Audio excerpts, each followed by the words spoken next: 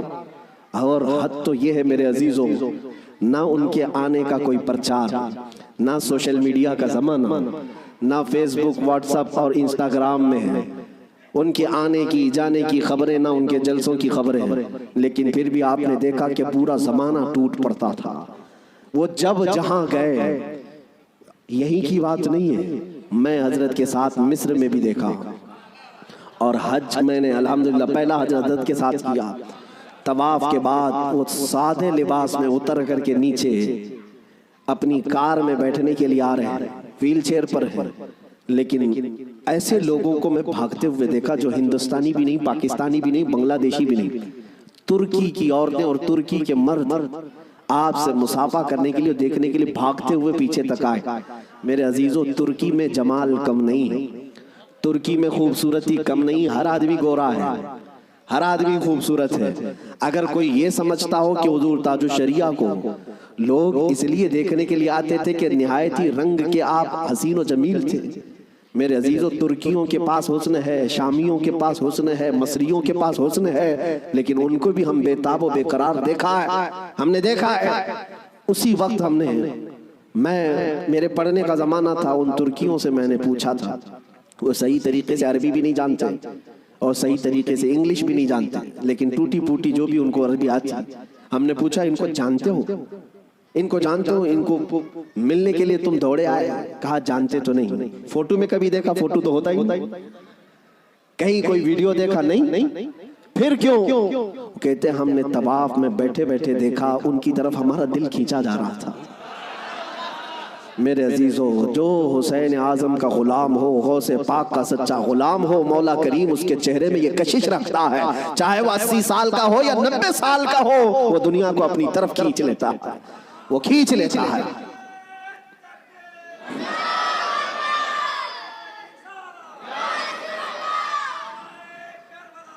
اب آؤ میں آپ کو بات بتا دوں، مر جانا، کٹ جانا، یہ ہماری انتہا نہیں ہے. اگر کوئی یہ سمجھتا ہے کہ ہمیں پھانسی دے کر کے یہ ختم کر دے گا تو اس کی خام خیالی ہے.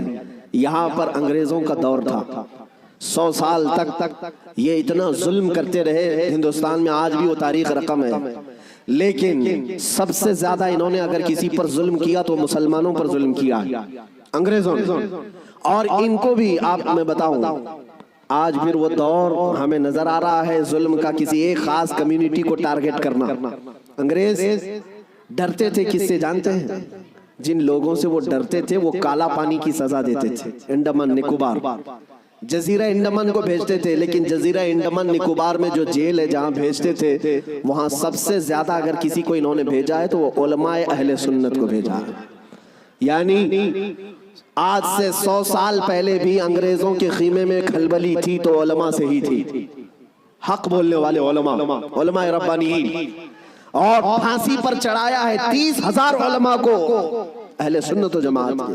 ایک بات میں آپ کو بتانا چاہتا ہوں، علامہ کفایت علی کافی رحمت اللہ علیہ، مراد آباد شہر کے رہنے والے ایک عاشق رسول، ان سے انگریز اتنا ڈرتے تھے کیونکہ جانتے تھے کہ ان کی زبان سے نکلے ہوئے کلمات سے اچھے اچھوں کے دل بدل جاتے ہیں.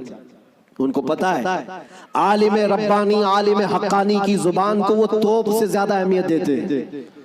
کوئی توپ اور بندوق سے مارے اس سے زیادہ اہمیت ان کو ایک عالم ربانی کی زبان سے نکلے ہوئے حق جملے. اسی لیے کفایت علی کافی کو گرفتار کرنے کے لیے جانتے کتنے لوگ آئے تھے؟ انگریز فوج کے 3,000 لوگ آئے تھے ایک عالم کو گرفتار کرنے کے لیے.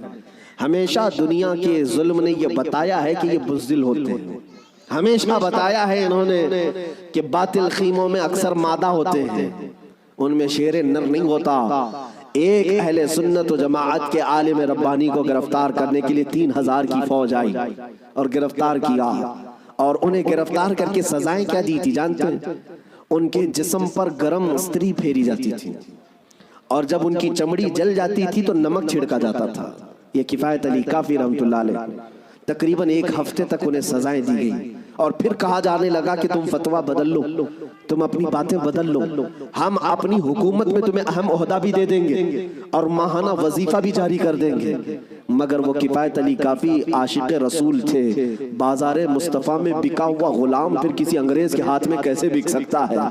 میرے عزیزوں، وہ کفایت علی کافی اعلیٰ حضرت سے پہلے کے ہیں، اعلیٰ حضرت سے پہلے کے 1857 کی بات کر رہا ہوں، غدر جس کو کہتے ہیں انگریز۔ اس وقت کفایت علی کافی سے کہا ان لوگوں نے، آپ نے کہا میں اپنے جملوں کو اور اپنی زبان کو بدل لوں، وہ بھی میرا دین اتنا ہلکا اور سستا نہیں ہے۔ میرے جسم کو ابھی تم نے صرف استری سے پھیرا ہے، اگر ٹکڑے بھی کر دو تو میں اپنے اسی عزم پر باقی رہوں گا، اس لیے کہ کربلا کی داستان ہم نے بھی پڑھی ہے۔ میرے عزیزوں، کفایت علی کافی رحمت اللہ تعالیٰ علیہ کو 7 دن کے بعد تقریباً ایک چوراہے پر پھانسی کے لیے لایا گیا اور سارا مجمع بھی تھا، پھانسی پر آپ کو چڑھایا گیا، اور اس عاشق رسول سے انہوں نے کہا تھا کہ اگر کوئی آخری خواہش ہے تو بتاؤ۔ ایک سچا عاشق رسول یہ نہیں کہتا کہ بیوی کو دیکھ لوں، بچوں سے بات کر لوں، جائیداد پراپرٹی کی وصیت کر لوں، بلکہ وہ کہتا ہے عاشق رسول پھانسی کا پھندا لگنے سے پہلے خواہش یہ ہے کہ ایک بار نعت رسول پڑھ لوں۔ اور پھر کہا گنگناتے ہوئے، کوئی گل باقی رہے گا نہ چمن رہ جائے گا، پر رسول اللہ کا دین حسن رہ جائے گا۔ اطلس و کم خواب کی پوشاک پہ نازا نہ ہو، اس تنے بے جان پر صرف خاکی کفن رہ جائے گا۔ سب فنا ہو جائیں گے کافی وہ، لیکن حشر تک نام حضرت کا زبانوں پر چلن رہ جائے گا۔